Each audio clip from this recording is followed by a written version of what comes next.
Hodi chooni. Ndugu yangu. Vipi ndugu yangu?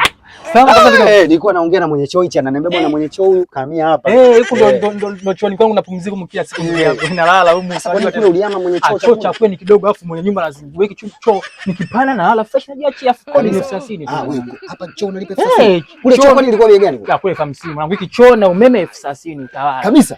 Mwanangu choo chenye nikipana. Kuna vyoo vingapi mimi? Naweza kupata 6 na chumba kimoja cha kujisaidia kile pale. Hamna hata choo kimoja ambacho kina mtu. Hamna vyoo vya hapa vyote vina watu ndugu yangu. Sasa Ni vizuri.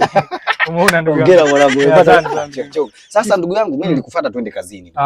Sasa ndugu yangu. Haina shida ndugu yangu. Sasa nikuja nikaoge pale chumbani. Nichukue ndoo hapa chooni.